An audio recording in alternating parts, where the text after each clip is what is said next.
भगवते वासुदेवाय। ॐ नमो भगवते वासुदेवाय। अखण्डमण्डलाकारं व्यक्तं येन चराचरं तत्पदं दर्शितं तस्मै श्रीगुरवे नमः। कृष्णाय वासुदेवाय हरये परमात्मने प्रणतक्लेशनाशाय गोविन्दाय नमो नमः।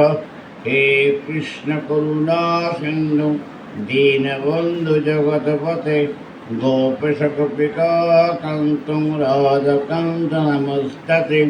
वन्दे ब्रह्मो शिवराज्यं पददत्तस्वरूपिणां श्रीहरिपुरुषं वन्दे श्रीजगद्बन्धुसुन्दरम्। ভাগবত পাঠের আয়োজন। ভাগবত বইখানা কে লিখছেন, এর বয়স কত, শব্দের অর্থ কী? আপনারা দীর্ঘদিন ধরে শুনে আসছেন। একজন লোকের আপনি যদি কাগজ দিয়ে সাদা কাগজে লেখেন ভাগবত শব্দের অর্থ কী, এই গ্রন্থখানার বয়স কত?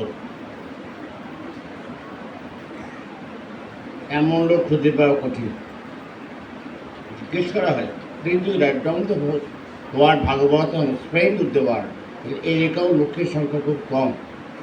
এটা এত বছর লক্ষ লক্ষ টাকা খরচা হয়, শব্দের অর্থ জানি না, এই অনুষ্ঠান করার উপযোগিতা কতখানি হতে পারে? আমার এই প্রশ্নের উত্তর দেন। হাজার হাজার টাকা খরচা হইতেছে, না লাখ লাখ টাকা খরচা। এই বইখানের অর্থ কী? বইখানার লিখছে কে?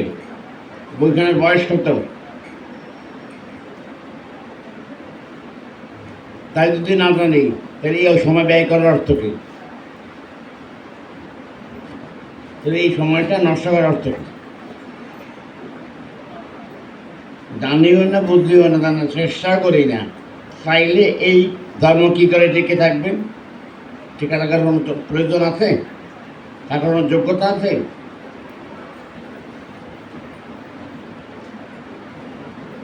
ভাগবত শব্দটার অর্থ ভগবান সম্বন্ধনীয় কথা। এখন ভগবান বলতে কি বুঝলি? এই ভগবান শব্দটার বয়স কত? ভগবান শব্দটার বয়স কত?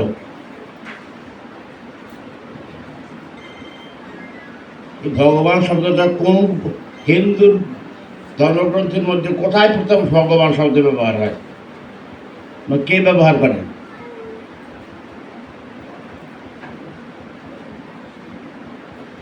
বেদের মধ্যে ভগবান শব্দ নাই, সেখানে পরম ব্রহ্ম সুপ্রিম পাওয়ার শব্দ আছে, নট ভগবান। কাজেই আমাদের দুর্বলতা এত বেশি যে ধর্মকর্ম করে সকল শব্দের অর্থও জানি না, বুঝিও না, বোঝার চেষ্টা করি। আর পৃথিবীতে দেখেন এতটা ছোট্ট বাচ্চা, তার যে অভিজ্ঞতা, ওর 5টা ফজরের নামাজ পড়ে, তার 9টা এশার নামাজ পড়ে। হিন্দু কোনো ঘরের মধ্যে ঠাকুরের এটা প্রণামও করে না। এটা হিন্দু এত বড় যোগ্যতা, এটা হিন্দুর যোগ্যতা কি পরিমাণ অস্বীকার করতে পারবেন? নিজে তো প্রণাম করেই না, ছেলে মেলে পর্যন্ত করে না। জিজ্ঞাসা করি অনেকেই দুর্বল হয়ে পড়বেন, কারণ এই ধরনের ধর্ম বিশ্বাস করেন না, নিজে করতে রাজি হয়। এটার সঙ্গে অনেক দ্বিমত আছে।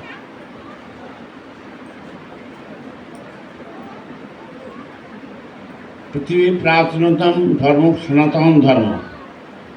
এই ধর্মের ঘরে জন্মেছে আরও 3টি ধর্ম। সেই ধর্মগুলিকে তারা কিন্তু রাইজিং মতো শোনাচ্ছে, তাদের যোগ্যতা হিন্দুদের থেকে অনেক বেশি। কোন ধর্ম?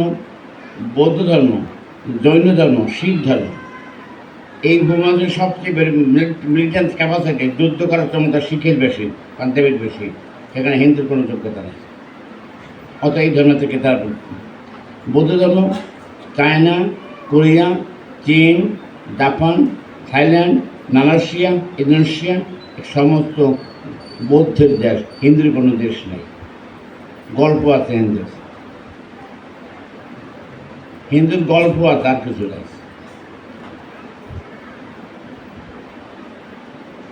এত প্রাচীনতম ধর্ম। এই ধর্মের মৌলিক গ্রন্থখানার নাম কি আমরা অনেকে জানি, অনেকে জানি, জানলেও কোনো জীবনে চোখে দেখেনি। কিন্তু ধর্মগ্রন্থের নাম বেদ। বেদ বেদ অর্থ কি? বীজ ধাতু, সংস্কৃত ভাষা ধাতুরূপ থেকে আসছে। বীজ শব্দ অর্থ জ্ঞান। এই জ্ঞানটা কীরকম জ্ঞান? College university M A PhD না, বাই ওয়ান ক্যারেক্টার জ্ঞান। প্রাচীন সাধু সন্ন্যাসীরা তারা বিশ্ববিদ্যালয়ের ছাত্র না, অথচ জ্ঞানী। কেমন জ্ঞানী হলো? জ্ঞানটা আপনার ভিতরে আছে, প্র্যাকটিস করলে আপনিও পারবেন, করেন না তাই পারেন না। কাগজটা যদি পুরো ছুড়ে দেয় তাহলে নিচে পড়বে, তাই না? কেউ টানও দেয় না, কেউ ধাক্কাও দেয় না, তা নিচে পড়লো কেন? কারণ মহাকর্ষণ শক্তি। এটা আপনি বানাইছেন না আমি বানাইছি? বানাইছেন, কেউ বানায় না। প্রকৃতির স্বাভাবিক নিয়ম। প্রকৃতির স্বাভাবিক নিয়মে আপনার মধ্যে জ্ঞান দেওয়া আছে, আপনি প্র্যাকটিস করেন না তাই পারেন না। প্র্যাকটিস করলে আপনিও করতেন। এই বলছে বীজ। বীজ ধাতু জ্ঞান। এই জ্ঞানের পরিচর্যা যিনি করেন তিনি পণ্ডিত হন, তিনি সাধক হন। আমরা কিছুই করি না, -0 হয়ে। বেদিককে 4 ভাগে ভাগ করছে সুবিধার জন্য। বেদ আমার কাছে আছে, এই যে ব্যাকরণ, সেই ব্যাকরণ পড়তে গেলে আমাকে দিতে হবে দিল্লি অথবা বেনারস। এই ব্যাকরণ পড়াবার মতো পণ্ডিত নাই বাংলাদেশে, এরকম পণ্ডিত বাংলাদেশে নাই। আমি বেদ পড়া দেখে আসছি বেনারস, কাশিতে। এই যে ব্যাকরণ বা যে উচ্চারণ, এই উচ্চারণ আমাদের দেশে নাই বললেই সারে। কৃষ্ণায় বাসুদেবায় হরয়ে পরমাত্মনে প্রাণচক্লেশনাশায় গোবিন্দায় নমো নমঃ। হে কৃষ্ণ করুণা সিন্ধু দীনবন্ধু জগৎপতে গোপেশ গোপিকা কান্তং রাজকান্ত নমস্তে। এরকম এটা আমারটাও দুর্বল উচ্চারণ, ওদের উচ্চারণ আমার ঠিক শক্তি ছিল। কাজে আমরা কৃষ্ণকে প্রণাম করি যে প্রণামের মন্ত্রের প্রয়োজনও মনে করি, প্রয়োজন মনে করি, দরকার কি? কাজে এই ধর্ম টিকে থাকা খুব কঠিন সময় আসতেছে, খুব দুর্বল অবস্থা। এই বেদকে 4 ভাগে ভাগ করছেন। কেন করছেন? সুবিধার জন্য। ঋক, সাম, যজু, অথর্ব। সাম বেদ করছে কেন? এই বেদের মন্ত্রের উচ্চারণ যদি আপনার পক্ষে সম্ভব না হয় তাইলে আপনি কি করবেন? হোয়াট নেক্সট মেসেজ কি? আপনি যদি গান গাইতে পারেন অন্তর থেকে ভালোবাসা দিয়ে, তাহলে ভগবান লাভ করতে পারেন। আপনি বেদ গীতা পড়তে পারেন না, কিন্তু যদি এইরকম গাইতে রবীন্দ্রনাথ গান, গীতাঞ্জলির প্রথম গান যদি জানেন আপনি, সংস্কৃত ভাষায় না হোক, বাংলায় হোক, আমার মাথা নত করে দাও হে তোমার চরণের তলে, সকল অহংকার আমার ডুব চোখের জলে, আমার যেন না করে প্রচার আমার আপনার কাছে, তোমার ইচ্ছা করো হে পূর্ণ আমার জীবন মাথা। তাইলেও ভগবান প্রাপ্তি ঘটে। তো দুইটার একটাও হয়। গীতার শ্লোকও করি না আর বাংলা অনুভূত করি না, খালি পড়ে কি কে ছুঁচছে, কে ধরছে, কে একাদশের দিন চাউল খেয়েছে, কাবুল চাল খেয়েছে, কে সাবু খেয়েছে, হৃদয় খেয়েছে, কাঁথা খেয়েছে। এই ছাড়া হিন্দুর কোনো ধর্ম আছে? আছে? এইটা ছাড়া হিন্দুর কোনো ধর্ম আছে? সবাই ভিজেই খেয়েছে কে, কাঁথা খাইছে কে, কাউন চাল খাইছে কে, সরিষার চাল খাইছে কে, কেরোসিন চাল খাইছে কে? এটা হিন্দু ধর্ম।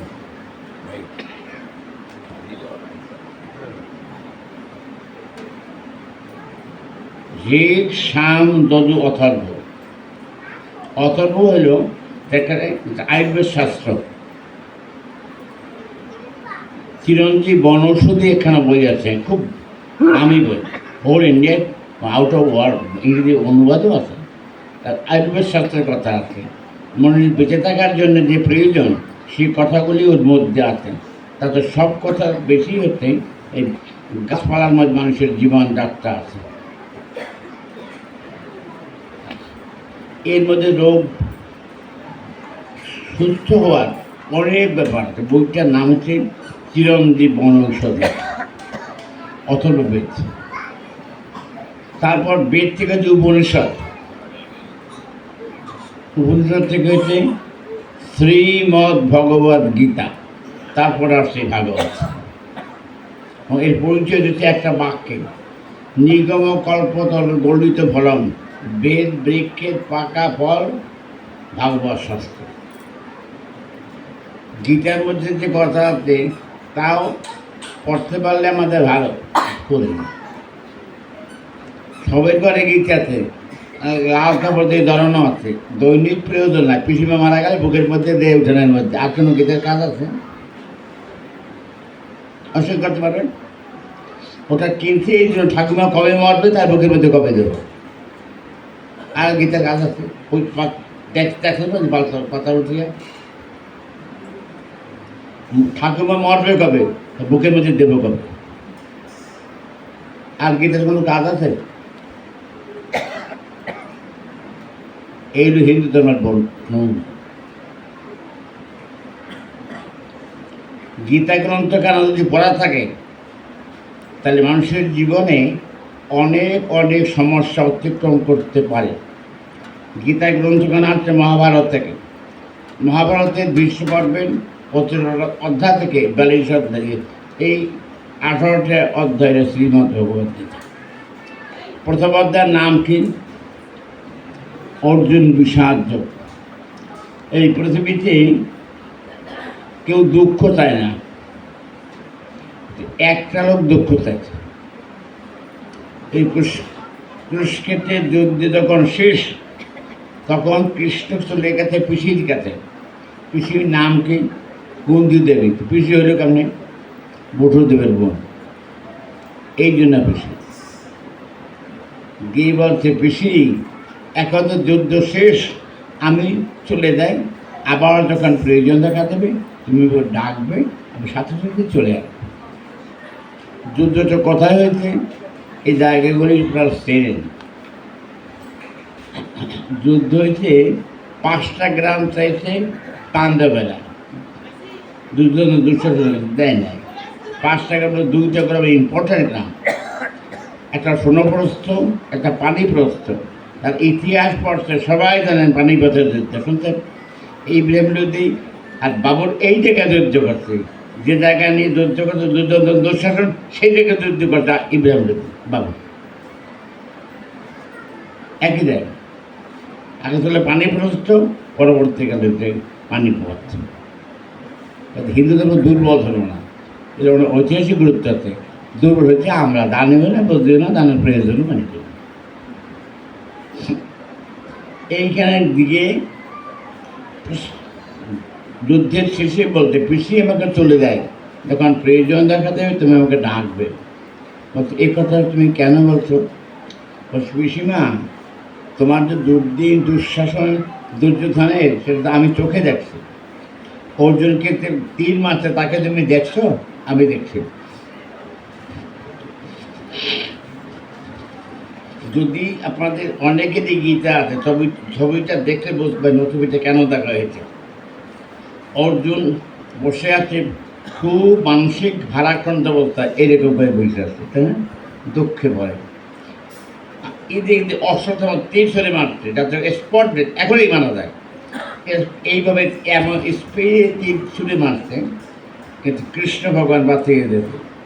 সে তীর মারা নাই, হঠাৎ করে তাপ দিতে সঙ্গে সঙ্গে রক্ত বসে গেছে, তীর চলে গেছে মাথার উপর। এই হলো ভগবত করুণা। যদি ভগবান আপনার সাথে থাকে, আপনার জীবন কখনো বিপন্ন হয় নাই, কোনোদিন হবে না। বলছে পিসি চলে যায়, আমি আবার ডাকলে আসবো। বলছে, না, তুমি এই কথা আবার বলো না বাবা। সারা জীবন ভর দুঃখ লেগে থাকুক আমার জীবনে, তাতে আমি ব্যথিত হব না। তুমি আমার কাছে চলে যাবে, এমন সুখ আমি কামনা করি না। আমরা সবাই খালি সুখ চাই, পৃথিবীর জনসংখ্যা 716 কোটি, সারা পৃথিবী 716 কোটি লোক সংখ্যা সারা পৃথিবীতে। সবাই খালি সুখ চাই, ইচ্ছা করলে সুখ পাওয়ার করার সম্ভাবনা নেই। আমার জীবনে যে দুঃখ, এই জন্য আপনারা কেউ দেয় না, আমার মা দেয় না, বাপে দেয় না, ভাই দেয় না। আমার দুঃখের জন্য আমি নিজেই দেয়। এই দুঃখ আমাকেই ভোগ করতে হবে, আমার বাপেও না, মায়েও না, তারা কোনো ঠেকা নাই। তার অন্যায় করে অন্যায় করছে আমি, এই দুর্ভোগ আমার হওয়া উচিত। যার জন্য কাউকে অভিযুক্ত করে লাভ নাই। আমি যে ভুল করছি, অন্যায় করছি, সেখান থেকে অব্যাহতি পাওয়ার কোনো সুযোগ আমাকে ভগবান দেয় না, কাউকে দেয় না। আমরা মনে করি I am most powerful, I have some power, আমি সাব ক্যাপাসিটি, আমি সাব মানি। এই দিয়ে দুঃখের হাত থেকে ত্রাণ পাওয়ার কোনো সুযোগ আমাকে দেয় হয়, সেটা আমার মানি না। আমার মানি না, দোষ সবাই ভগবানের ঘাড়ে। আমার কপাল এই গেছিল ভগবান, আর এই ভগবান তৈরি করে নাই, তোমার কপাল তুমি তৈরি করছো, তোমাকে ভোগ করতেই হবে, কোনো প্রকার মার্সি নেই। এই কথাটা প্রসঙ্গে বলি একটু, ব্যাক পিছনে যেতে।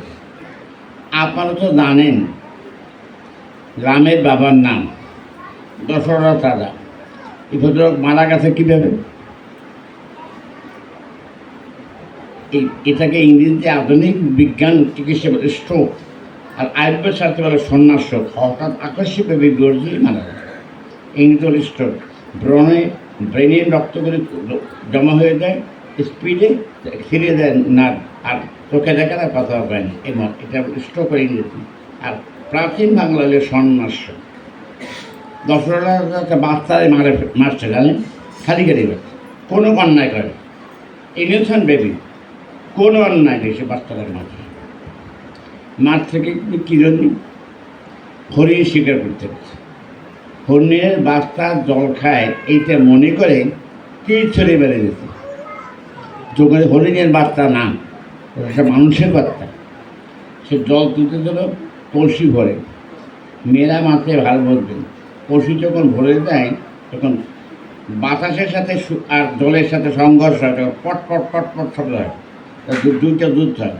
বাতাস বেরিয়ে আসে আর জল ঢোকে, দুইটার সঙ্গে সংঘর্ষের সময় সাউন্ড হয়। এই শব্দটা শুনে মনে করছে যে এখানে হরিণের বাচ্চা, কিন্তু জল ভর্তি তাতে মানুষের বাচ্চা। দূর থেকে তীর ছড়ে মেরে দিচ্ছে, সঙ্গে সঙ্গে স্পট ডেড। তীর ছড়ের সঙ্গে মানুষ মরে কেন? রাইফেলে যদি 3 নট ছড়ি রাইফেলে দিয়ে গুলি করে, তার তো সিজার পেয়ে পরিষ্কার করা যায়, উঠানো যায় তীর রিভার গুলিটা। তো তীর ছেড়ে তীরই মানুষ মরবে কেন? এই সাবধানে নেই কেন? সাংঘাতিক অস্ত্র। মানুষ প্রাণীর মাংস পচাবার পরপর একটা টক্সিন বিষ হয়, এই বিষটার মধ্যে তীরটা ভিজায়, তারপর ছুঁড়ে মারে। গুলি তোলা যায়, এই বিষ জীবনে কোনো দিন তোলা যায়। এই জন্য তীর মারে মানুষ। রিভার বলে গুলি তোলা যায়, বিষ তোলা যায় না। তখন এই বিষ তীর ছেড়ে মেরে যেতে এক নশরতা। সেদিকেই রক্তাক্ত অবস্থায় বলছে, আপনি কে? আপনাকে আমি চিনি না, আপনি এখনই আমাকে নিয়ে যান আমার বাবা মায়ের কাছে। বাবাও অন্ধ, মাও অন্ধ, দুজনে কেউ চোখে দেখে না। আপনি নিয়ে যান, আর আমার হাতে জলের কলসি আছে, আমি যাব, আর বাবা মাকে জল খেয়ে আমি পৃথিবী থেকে বিদায় নেব। তাহলে অত্যন্ত করুন, ফিলিংস আমাদের নাই, কি অনুভূতি নাই। আমার ছেলে হলে আমি এতক্ষণ বলেছিল মেডিকেল না, অন্য ছেলেকে যেমন দায় আমার খাওয়া লাগতো, দেখতে না আমার কামটা। আমরা ধর্ম করি, কিন্তু অনুভূতি ধর্ম করি, আমিও করি, পাত্রও করি, ভিতরের অনুভূতির সংখ্যা খুব কম, নাই বলি সঠিক।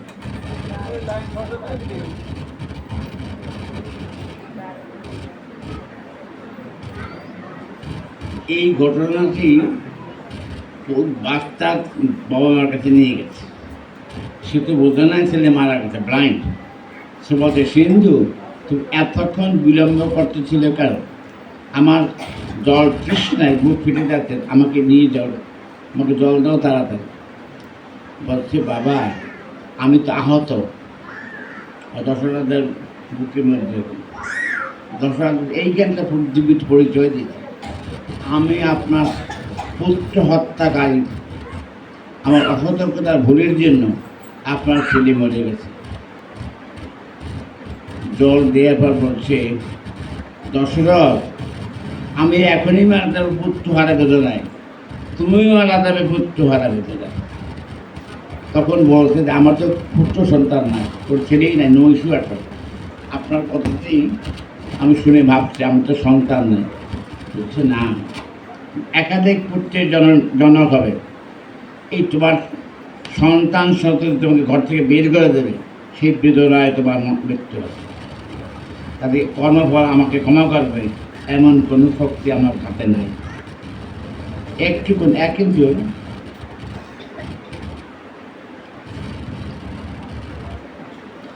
এই জন্য শুরু করে অর্জুন বিশাল যোগ থেকে ভগবান আপনি যদি স্মরণ মনে রাখেন তাহলে আপনার জীবনে বৃত্ত বৈভব না হতে পারে, কিন্তু অন্তরে ভক্তির রাজ্যে প্রসারতা বাড়বে। তোমার না এবার এইখানে অর্জুনে কৃষ্ণ ভগবান বলছে, অর্জুন শুনুন ইম্পর্টেন্ট কথা বলছে, অন্তকালে সারা না মুক্তকালে বারাম, সারা জীবন যদি আমার সঙ্গে সম্পৃক্ত থাকো, মৃত্যুকালে তোমাকে খুঁজতে হবে না আমাকে, আমিই খুঁজবো তোমার। কথাটি বড় হার্ড। ভগবান বলছে তোমাকে খুঁজতে হবে না আমাকে, তুমি খুঁজবে আইসিউতে আছে ইনফিউজ ক্যারি পিঠে পাইপ লাগানো, তুমি খুঁজে আমার পাবা, এই যোগ্যতা তোমার আছে। সম্বন্ধ বোধ থাকলে আমি তোমাকে খুঁজে পেয়েছি। এটাকে আমার অর্ডিনারি জিনিস মনে করছি। যার যার গুরুমন্ত্র আছে আপনি অবহেলা না করে প্রতিদিন যদি প্র্যাকটিস করেন তাতে আপনার লাভ হবে। মৃত্যুকালীন সময় আপনার এই মন্ত্রটা সহজে আপনার দিব্য আসবে না, হাজার চেষ্টা করে পারবেন না, যত বড় পণ্ডিত পারেন এই জীবনে পারবেন না। আর এইরকম করে মন্ত্র জপ করেন, কি সুন্দর সিস্টেম, জানলেই না বলতেরা প্রয়োজন করেন। 1 2 3 4 5 6 7 8 9 10 একটা করে করে নামে না, আবার করে না 1 2 3 4 5 6 7 8 9 10, এই তো। আর একটা করে এরকম ডান দিকে 10 বার করে, বাম দিকে একটা করে যাবে, তাই না? এই যে এরকম করে গেল, এটা আধুনিক বলে ফিজিওথেরাপি। মানুষের যখন রক্তের প্রবাহ কমে যায় হাতের মধ্যে, হাতটা প্যারালাইজড হয়, প্রতিদিন যদি আপনি এইরকম করেন আপনার জীবনে কোনো প্যারালাইজড হবে না, মন থাকে। কিন্তু বীজ মন্ত্রকে গড়ে তুলতেছে এটা মনেও নেই, দান কবে বসে গেছি এক যেখানে কাগজে ছিলেন না, ওই কাগজটা আস্থা পেয়ে যাবে। এই দীক্ষার নমুনা, জবদারের নমুনা, এগুলি হিন্দু ধর্মের নমুনা। আমার কথা খুব পরিষ্কার, আমার স্বর্গে দেওয়ার জন্য কোনো শখ নেই, এই আমার বিশ্বাসও নেই। আমাকে স্বর্গে যাবো নরকে দেবো, এই ভগবান কোথায় নেবে উনি আমার ভালো জানেন। এই জন্য আমার অ্যাপ্লিকেশন দিলে আমাদের গ্রাউন্ড হবে, এরকম সম্ভব না। উনি বোধ হয় আমাকে রেবে কোথায়, এই যোগ্যতা আমার তৈরি করা না, ভগবান আমার কোথায় দেবো কোনো সিলেক্ট করা আছে। অহেতুক হইচু করে স্বর্গে যাওয়ার জন্য দরখাস্ত করে লাভ নেই। আমার এই যে প্রতিদিন এই জন্য অর্জুন বিশাল চক্রের সুখ আছে। দুঃখ মানুষকে আঘাত দিলে এই দুঃখের আঘাতে মানুষের নিজেকে চেনে, মানে আগে চেনে না। আপনার পত্রিকায় দেখছেন 2-3 দিন আগে এক এসপি মারা গেছে, দেখছেন? এখন বলছে তার ফ্যামিলি লোকেরা আমরা আছি কোথায় এতদিন বলছে। এখন বলতেছে সিআইডি, ডিআইবি, এনএসআই, পুলিশ তদন্ত করতেছে ঘন্টার পর ঘন্টা, সাংবাদিক এখন বলতেছে আছি কোথায়, এখন বলতেছে আছি কোথায়। ঘন্টায় ঘন্টায় তদন্ত হয়েছে, আগের দিন বোঝে না। এখন এই যে বিপদে আর দুঃখের আঘাত রাখে, এখন জানে আমি আনছি কোন থেকে। এই জন্য অর্জুন বিষাদ যজ্ঞ শুরু করছে। অর্জুন বিষাদ যজ্ঞের মধ্যে কথা, এই গীতা ভগবানের মুখের বাণী বলা হয়, কিন্তু গীতা কি ভগবানের কথা দিয়ে আরাম হয়েছে? গীতা ভগবানের মুখের কথা দিয়ে আরাম হয় না। গীত শ্রী ভগবান উবাচ গীতার দ্বিতীয় অধ্যায়, প্রথম অধ্যায় নাই। প্রথম অধ্যায় যে কথা বলছে, এই লোকটার নাম কি? ধৃতরাষ্ট্র। প্রশ্ন করছে অর্জুন সঞ্জয়কে, এই সঞ্জয়কে এই বাড়ির কোথায়? লোকটাকে সঞ্জয়কে, সঞ্জয় পিএস, প্রাইভেট সেক্রেটারি ধৃতরাষ্ট্রের। উনি চোখে দেখতেন না তো, সাহায্য। কুরুক্ষেত্রের যুদ্ধের মাঠে বেদব্যাসী জিজ্ঞেস করছেন, ব্যাসদেব জিজ্ঞেস করছেন ধৃতরাষ্ট্রকে, আপনি কি যুদ্ধ দেখবেন? দেখতে চান? বলছেন না। তাহলে আপনি কী করবেন? বলছি আমি শুনতে চাই। যুদ্ধ হয়েছে তো কোন জায়গায়? হরিয়ানা রাজ্যে কুরুক্ষেত্রে। আর ধৃতরাষ্ট্র বসা কোন জায়গায়? দিল্লিতে, হস্তিনাপুরে। আমি গেছি, দুই জায়গায় গেছি, প্রাইভেট কারে প্রায় 3 থেকে 3.5 ঘন্টা। ধৃতরাষ্ট্র বলতে আমি দেখতে চাই না, শুনতে চাই। এই জন্য জিজ্ঞেস করতে, ধর্মক্ষেত্রে কুরুক্ষেত্রে সমবেতা যুযুৎসব মামকা পাণ্ডবাশ্রৈব কি মকুর্ভূত সঞ্জয়। তাহলে এইখানে এতগুলো লোক মারা গেল যুদ্ধে, বেঁধে বের করে ধর্মক্ষেত্র, তাহলে এইটা কেমন কথা হয়? So many people dying and killing there. Why this is called ধর্মক্ষেত্র? এতগুলি মানুষ মারা যাওয়ার পরে ধর্মক্ষেত্র হলে কোন যুক্তিতে? যুক্তিতে আপনারা জানেন হিন্দুদের 51টা তীর্থস্থান আছে, জানেন? 51টা পীঠ। এর মধ্যে একটা তো পাকিস্তান, ব্রিটিশস্থান, আর একটা হচ্ছে কাম্বোডিয়া, আর ভারত, বাকিগুলি এই দেশের, দুটো দেশের।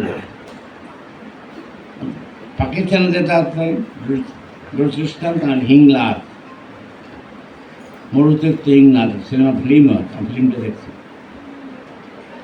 এই যুদ্ধের মাঠের অবস্থাটা জিজ্ঞেস করছেন। ধর্মক্ষেত্রে কুরুক্ষেত্রে সমবেতা যুযুৎসব। কুরুরা এখানে তপস্যা করছেন, সতীর দেহের 51 টুকরো, একটা টুকরো এখানে আছে, 2টা কারণ। পরশুরাম এখানে ক্ষত্রিয় নিধন শুরু করছে, 4টা কারণ। কৃষ্ণ দ্বারা এখানে কথা বলছে। এই যে এই 4টা কারণের জন্য কুরুক্ষেত্রকে ধর্মক্ষেত্র বলা হয়। আর তুই আর্গুমেন্টে দেখে না, যুক্তিতে ধর্ম শব্দটা বাদে কথা জিজ্ঞেস করছেন কি জন্য? যুদ্ধ করতে গেছে। এই তো 9 দিনের ঘটনা গীতাতে আছে, আগের 8 দিন তো আগেই আছে। এখন 8 খ্রিস্টপূর্বে বাজার থেকে সকালবেলা দিন লাল শাক, লাল শাক, দুধের জগ নিয়ে আসেন দিকে, দাদা বাজারে গেছিলে, পেঁচালের কোনো লাভ আছে? দেখতে থাকেন সাক্ষী বাড়িতে থাক, আর দুধ নিয়ে আসি, তারপর দিকে সকালে আসে। পেঁচালের মানে আছে কথার অর্থ গভীর, সাংঘাতিক গভীর। দুর্যোধন দুঃশাসন জীবনে কোনো দিন ভালো কাজ করে না। প্রকাশ্যে একটা মেয়েকে যে অমর্যাদা করছেন, যে অত্যন্ত সুন্দরী মহিলা, প্যারাগন বিউটি, তত বেশি সুন্দর, এই অন্যায় কাজটা করছে, এটা জানাই ধৃতরাষ্ট্র। আমার ছেলে, আমি যতই তাকে স্নেহ করি, আমার ছেলে যুদ্ধে জয়লাভের কোনো সম্ভাবনা নাই। কেন প্রশ্নটা করছে? আমার ছেলে যে অন্যায় করছে, এই অন্যায় থেকে মুক্ত হওয়ার কোনো সুযোগ নাই, কর্মফল তাকে ক্ষমা করবে না, এই জন্য প্রশ্ন করছেন। ধর্মক্ষেত্রে কুরুক্ষেত্রে সমবেতা যুযুৎসব মামকা পাণ্ডবাশ্রৈব কি মকুর্ভূত সঞ্জয়। ধৃতরাষ্ট্র বসা আছেন দিল্লিতে। দিল্লির আগের নাম হস্তিনাপুর, বর্তমান দিল্লি। এইখানে বসা আছেন, এইখানে বসে কথা জিজ্ঞেস করছেন। কাজে আমরা ধর্ম করতে বলি খালি বুঝতে পারবো পাই ফিরাম নিয়ে এবারে ধর্মের যে গভীরতা কতখানি এই জানিও না চেষ্টা করি। প্রতিটা ওয়ার্ডের মধ্যে কত গভীরতা আছে প্রতি শব্দের মধ্যে। এই জন্যই অধ্যায়ের নাম অর্জুন বিষাদ। অর্জুনের সাংঘাতিক অহংকার, অহংকারের আর পরিমাপ নাই। কৃষ্ণকে এরকম আঙুল দেখায় কথা বলছে, দুই দর্শনের মাঝখানে রথ নিয়ে রাখো, দেখে কোন কোন পাটা যুদ্ধ করে কার কথা মাথা নেই দেখবো একবার। এই কথা বলছে অর্জুন। এরকম অহংকারের কারণ কি? অহংকারের কী কী কারণ? অর্জুনের যুদ্ধের ক্ষমতা অত্যন্ত বেশি। আপনার বাংলা সাহিত্যে ব্যাকরণ বলে এই ওয়ার্ডটা পড়ছেন, ওয়ার্ডটা অনেকেই পড়ছে, সভ্যসাথী পড়ছেন, যার দুই হাতে একসঙ্গে বান চলে, এই জন্য বলে সভ্যসাথী। শব্দের অর্থ আছে, বান ছুটতে দুই হাত লাগে, আর অর্জুনের দুই হাত লাগে না, একই সঙ্গে দুই হাত চলে, এই জন্য নামের সভ্যসাথী। এটা অহংকার একটা কারণ। আর একটা কারণ, সে মাস্টারের কাছে যার কাছে পড়ছে খুব বড় পণ্ডিত, তার নাম শুনে দ্রোণাচার্য, খুব বড় পণ্ডিত। তৎকালীন ভারতবর্ষে যুদ্ধের উপরে পড়াশোনা করার যোগ্যতা সম্পন্ন আর কেউ ছিল না। এখনও যদি আধুনিক ভারতের পূর্ব পড়াশোনা থাকে তাহলে বুঝবেন, এটা জায়গা না দেরাদুন, শুনছেন? দেরাদুন শব্দে দ্রোণাচার্য নাম থেকে হয়েছে। এখানে ভারতের মিলিটারি হেডকোয়ার্টার। প্রতি শব্দের অর্থ আছে, আমরা জানিও না বুঝিও না, এসব সুখে আছি আমরা, জানি না তো ভালো আছি।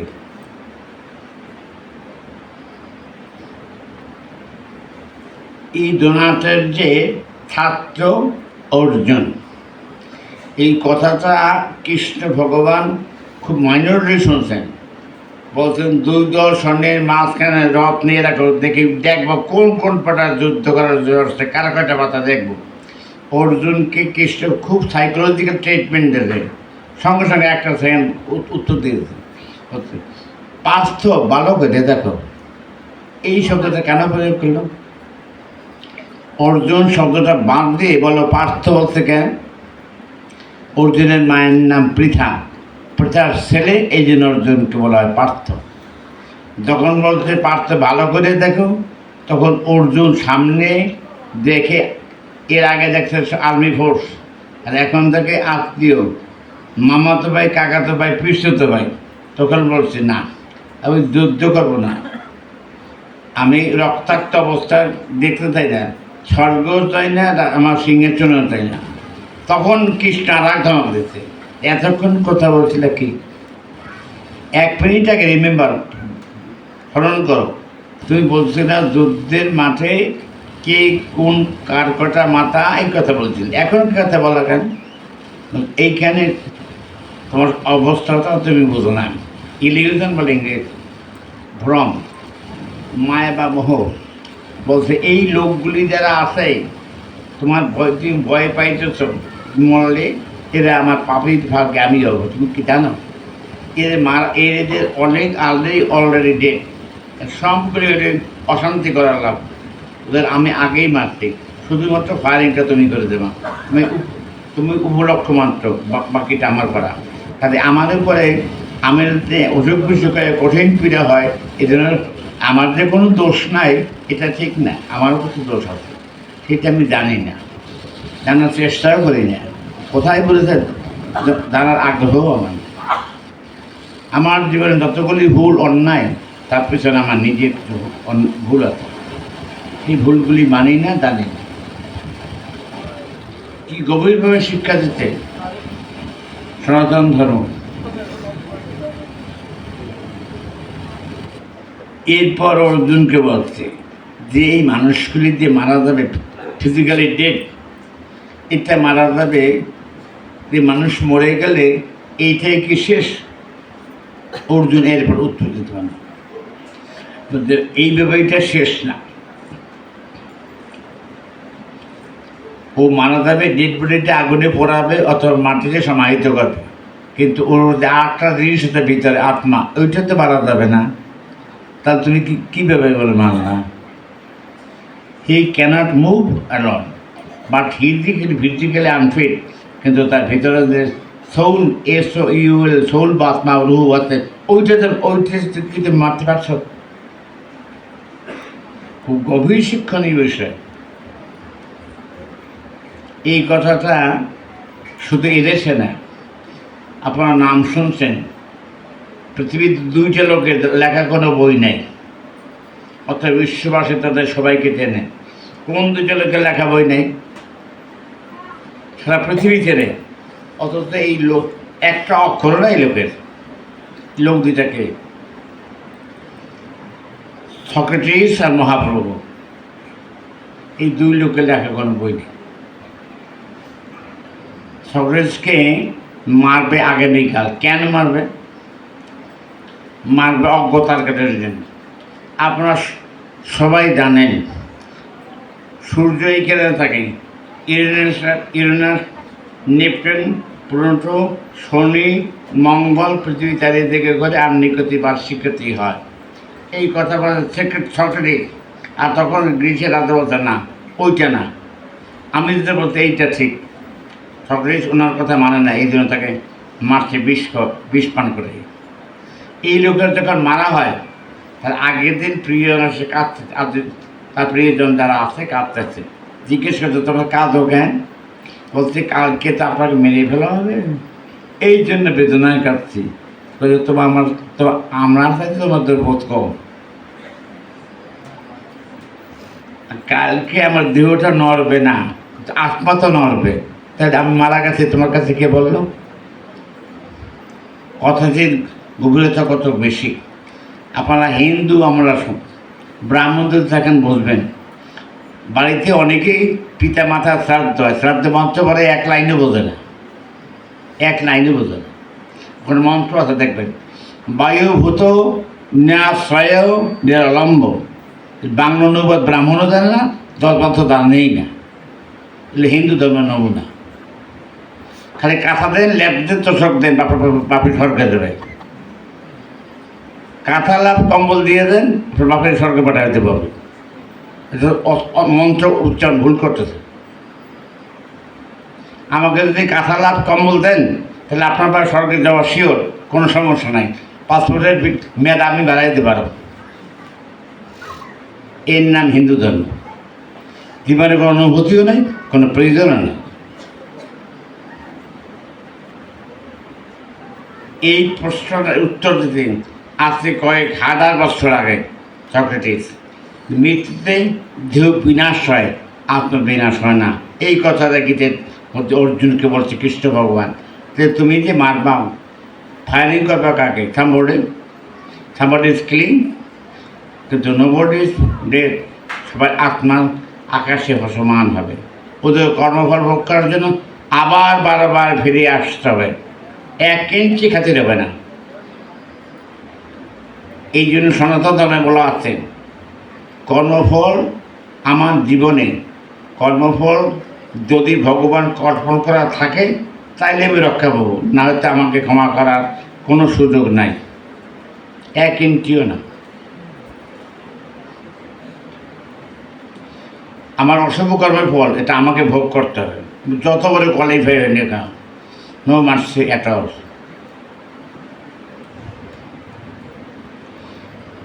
আপনারা সবাই পড়াশোনা করেন, জাতিসংঘের সেক্রেটারির নাম অনেকে জানেন, অনেকে জানেন না।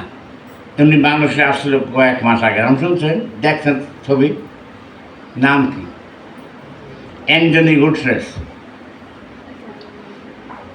এর আগে এই চেয়ারে যিনি ছিলেন 1960 সালে, নাম দেখ হ্যামারশেল্ড। উনি প্রতিদিন গীতা পড়তেন। গীতাতে পড়তেন আমাদের মতো না, উনি গীতা পড়তেন রাত্রে খাওয়ার পরে বেডরুমে। তাকে জিজ্ঞেস করতে সাংবাদিক, ওয়ার্ল্ড সাংবাদিক, বড় বড় সাংবাদিক, তো বলতো sir, why you read this book everyday? আপনি হিন্দুদের গীতা পড়েন কেন?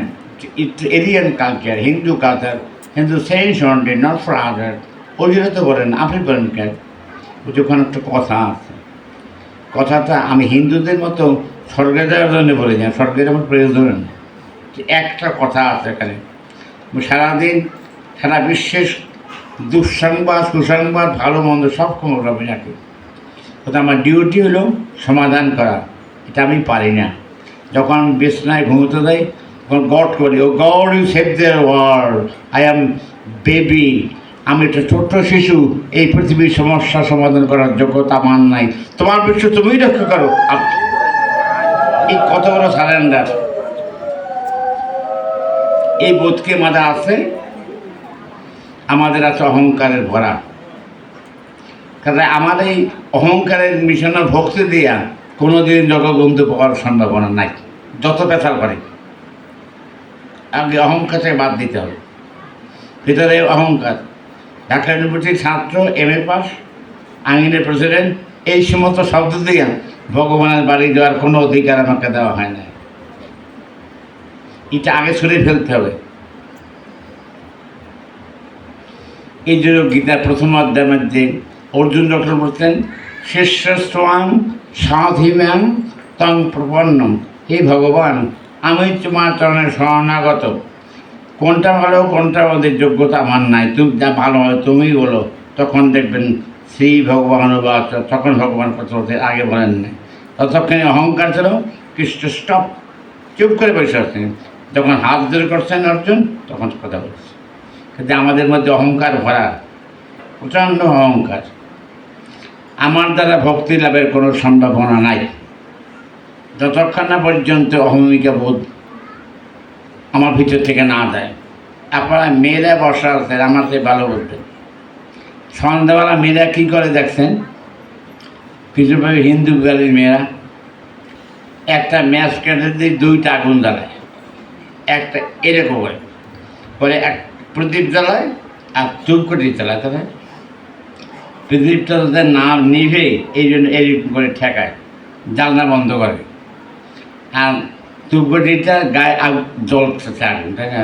পরে এইরকম এরকম করে প্রদীপ ধূপকাঠি জিজ্ঞেস করে যে ওরে নিবেবার জন্য হাত ঠেকাইলেন, জানলা বন্ধ করেন, দরজা বন্ধ করলেন, আমি যদি বেসাই না আমার এরকম কেন কে? তাহলে কী করতে হবে? ধূপকাঠিটা সুগন্ধিযুক্ত, যদি ওখানে আগুন থাকে সুগন্ধিযুক্ত ধূপকাঠি অকার্যকর হবে। আমার এইখানে যে অহংকার থাকে, এটা ততবার মাইনের জন্য কোনো কাজে লাগবে না। ভিতরের অহমিকে অনেকেই কিছু মনে করবেন না, কে নিরামিষ খাইছে আমিষ খেতে নিয়ে গেলে আমার ঝগড়া লাগে, হয়তো হয়তো ঝগড়া লাগায়। যদি নিরামিষ খায় তাহলে 1 ডিগ্রি অহংকার বেশি। মসজিদে মানুষের বাড়িতে ঘুরে ঘুরে বলেও এইগুলির নাম ধর্ম না, এগুলি মানুষকে বিভ্রান্ত করা। পৃথিবীতে বেশি মানুষ মার্চ থেকে নাম জানেন নিরামিষ ভোজন ছিল। নাম শুনছেন? ছবি দেখছেন, তার জীবনী আমার কাছে আছে। হিটলার সাহেব, হিটলার নিরামিষ ভোজন ছিল, অথচ সারা বিশ্বের শ্রেষ্ঠ নরহত্যাকারী। নিরামিষ খাইলেই স্বর্গে যাবে এমন দৃষ্টান্ত কথা উল্লেখ করার নাই। খাওয়াটা ভালো, আমি নিরামিষ খাই, এর অর্থাৎ আমি স্বর্গে দেবো এই না, এই এখানে কারণে না। আমি নিরামিষকে ক্লাস 7-এ পড়ি, আমার 80 বছর, আমি এখনও ভেজিটেরিয়ান। এর অর্থ এই নয় আমি স্বর্গে দেবো। এবং আমি যদি নিরামিষ খাই, যদি আমাদের আঙ্গিয়ার গাবে চ্যালেঞ্জ করে তাহলে ওর কাছে আমি হেরে যাবো। যদি জিজ্ঞেস করে সকালবেলা ঘুমের থেকে উঠে আপনারা কী করেন? আমার বাচ্চারা দৌড়ে দিয়ে বাঁধেন, আমার বাচ্চার দুধ খাওয়ার অধিকার বেশি, সেইটাকে আপনি অন্যায়ভাবে আমার বাচ্চার দুধ তাকেই খেতে দেন না। দৌড়ে দিয়ে বাচ্চার আমার সামনে আমার দুধ আপনারা নিজে খাইছেন, দাবি করতেছেন নিরামিষ খান, আমার দুধ আমাকে ফেরত দেন, যোগ্যতা দেয়। ওদিকে সাধু, আমরা সাধু, নিরামিষ খাই, দুধ খাই, এই কথা চ্যালেঞ্জ করে গাবিতে উত্তর দেওয়ার যোগ্যতা আছে? গাবিতে চ্যালেঞ্জ করে, what is you right, you collect the bill and torture my boy. আমার বাচ্চাটাকে দৌড়ে দিয়ে বাঁচছেন, সেই দুধ নিয়ে আপনারা খেয়েছেন। আমার বাচ্চাদের 1 ফোঁটা দুধ খেয়ে দেন না, দাবি করতেছেন আপনার অনেক বড় সাধু, না? আমি প্রচলিত ধর্মের মতো এইরকম এই মতে বিশ্বাসী না। যে ধর্ম মানুষের কল্যাণ লাগে না সেই ধর্মের কোনো প্রয়োজনীয়তা নাই বিশ্বে।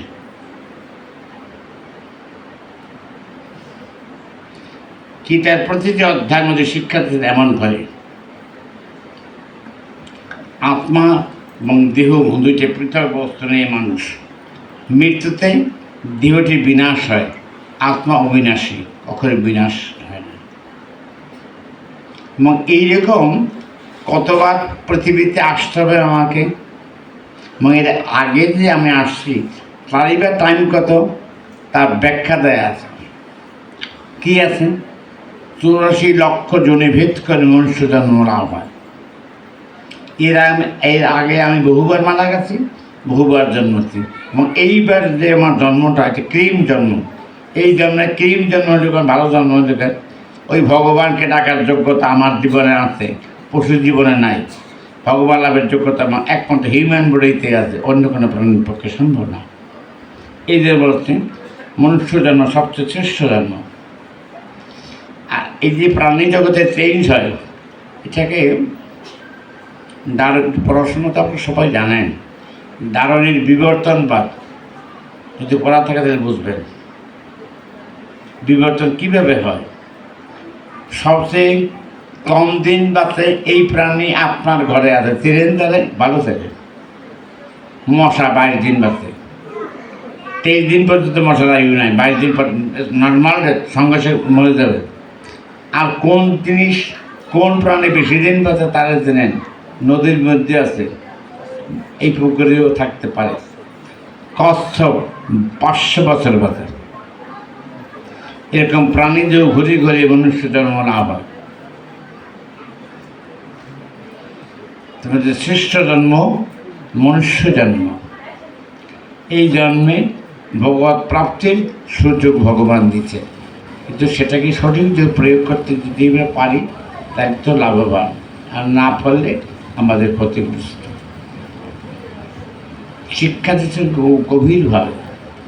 কৃষ্ণ সহজ করে বলছেন, অর্জুন মৃত্যুকালীন সময় তোমার কঠিনতম সময়, এত হার্ড পিরিয়ড, কাউকে তুমি খুঁজে কাটতে পারবে না।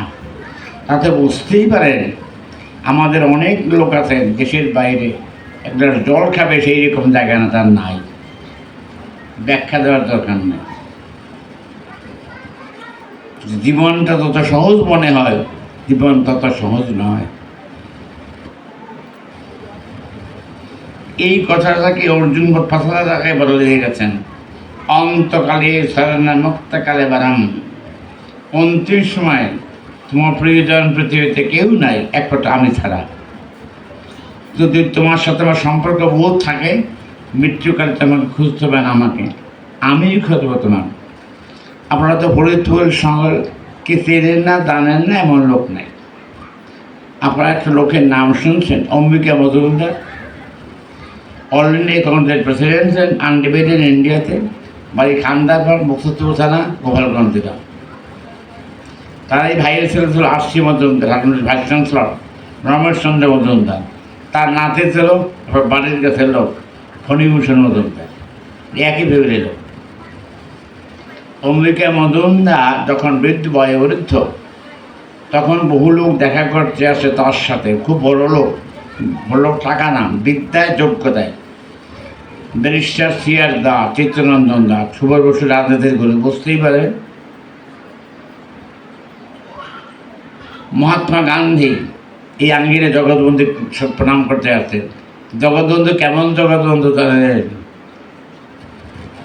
কোনো সাধারণ মানুষের সঙ্গে কথাই করে দরজাই করে নেয়। তারাও ভাবছে যে প্রভু যদি কোনো অন্যায় করে থাকে, আমরা দাঁড়িয়ে থাকবো তোমার কাছে, তুমি দরজা খুললে স্বেচ্ছায় আমরা তোমাকে দর্শন করবো। প্রভু জগৎবন্ধু বেশ কিছুক্ষণ পর দরজা খুলছে।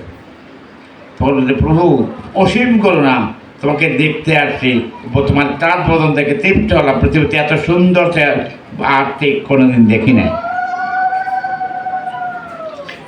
এরপরে অম্বিকা বাবুর কাছে যাবে, ওনারাও যাবে, শ্রীপাদ মহানজ্যোতিও গেছে। শ্রীপাদ মহানজ্যোতি শ্রীপাদ মহানজ্যোতিকে চিনবেন, আমার গুরুদেব মহানাম বলে তার গুরুদেব। জাহাঙ্গীরের প্রতিষ্ঠা। অম্বিকা বলি শোয়া ফিজিক্যালি আনফিট, শোয়া আছে বিজনেস, আর নেতারা সব বসার কাছে। অম্বিকা বাবু একটু হরিনাম করে না করে, ডাকতেছে কাছে আসে, অর্থাৎ জোরে লাউডলি কথা বলতে পারতেছে না। মহেন্দ্র আমি ব্যর্থ জীবনের কথা কোনোদিন কার কাছে বলি নাই, বলতেও পারিনি। জীবনে লর্ড মাউন্টব্যাটেন, তার বেম্পিল ফুডার, লিয়াকত আলী, শওকত আলী, গান্ধী, জওহরলাল, সুভাষ বসু, এমন কোনো নেতা নাই যার কাছে আমি যাই নাই, এমন কোনো নেতা নাই যারা আমার কাছে আসে নাই। আমার এই জীব ভাই হরিনাম করার অভ্যাস করে যায়, আমার ব্যর্থ জীবন। কাজে আমরা মনে করি মরণকালে ভগবান ডাকবার, ভগবান আমাকে আমার কাছে আসবে, এই জীবনেও না। যদি প্র্যাকটিস করে থাকে ডেইলি, আপনার পক্ষে সহজ হবে। হাজার চেষ্টা করে আপনার এই জীবকে হরে কৃষ্ণ শব্দ আনতে পারবেন না, অভ্যাস যদি না থাকে। হাজার চেষ্টা করে পারবেন, ডেইলি প্র্যাকটিস করা যদি থাকে অভ্যাসটাকে, আপনার জীবকে সহজেই শব্দটা উচ্চারণ করা শুরু। আর যদি না থাকে, যদি কানের কাছে এসে আমরাও করি হয়তো ঠাকুর মারা যাবে, হায়ার করে লোক থেকে এসে পাশে বেড়ে থেকে হরে কৃষ্ণ বলে, কোনো কাজে লাগে না। মানে ঠাকুরমা কখন মারা কাছে কানেই শোনে না, এখন হরে কৃষ্ণ এখানে যে হরে কৃষ্ণ করে হয়তো সময় নষ্ট। মানে ঠাকুরমা কানের মধ্যে ঢুকছে, একটা ওয়ার্ডে ঢুকে নেয়, অথচ হরিনাম শুনেছে ঠাকুমাই। এই ধর্মের কোনো মানে নেই। জীবনে কিছু করে নেয়, মরণকালে কানের মধ্যে হরিনাম রেকর্ড করে ঢুকে দিতেছে, এটা নিয়ে তুমি সরকার যাও, রেকর্ড বসাই দিতেছে, এটা নিয়ে সরকার যাও। এই সমস্ত ধর্ম অযৌক্তিক ধর্ম। হোল লাইফ যদি প্র্যাকটিস করেন, আপনার দিব্যে হরিনাম আসবে। আপনার কারো সাহায্য লাগবে না, আপনি একাই যথেষ্ট। এই সুন্দর এই কথাটা একটা লাইনে বলছেন মহাপ্রভু, হরিনাম মন রসনার ধন। জগৎবন্ধুর কাছে বলছেন, ভগবান লাভের জন্য আপনার দিব্যাটাই যথেষ্ট, এইটাই যথেষ্ট। আপনি কোনো বাদ্যযন্ত্র বাজাতে পারেন না বা বাজাবার অভ্যাস নাই, এই বাদ্যযন্ত্র ছাড়া ভগবান লাভ হবে না, এইটা ঠিক না। প্রাণের ভালোবাসা দিয়ে যদি আপনি ভগবানকে ডাকেন, আপনি সহজে পাবেন। বহু দুর্যোগের মধ্যে পড়ছি, আমেরিকা কানাডা যাওয়ার পথে আটলান্টিক মহাসাগরের দৈর্ঘ্য অনেক বেশি, পার আওয়ার 1 ঘন্টা 1000 মাইল স্পিড দৌড়ে, এতে 8 ঘন্টা লাগে। কোনো সময় প্লেন এইরকম করে কাঁপে, এইরকম করে, তখন বোঝা যায় আমার যোগ্যতা কতখানি। তখন দেখা যায় মাইনাসদেরও কোনো কাজে লাগে না। খালি আঙিলে এসে মনে করে সভাপতি, ওইখানে প্লেনের মধ্যে -0, ওইখানে ভগবান ছাড়া আমার আপনজন পৃথিবীতে আর কেউ নাই, এটা আমি ভালো করে ফিল করি। আমার শরীরটা অসুস্থ কিছু মনে করবেন না, কালকে আবার বলবো। জয় গোবিন্দ।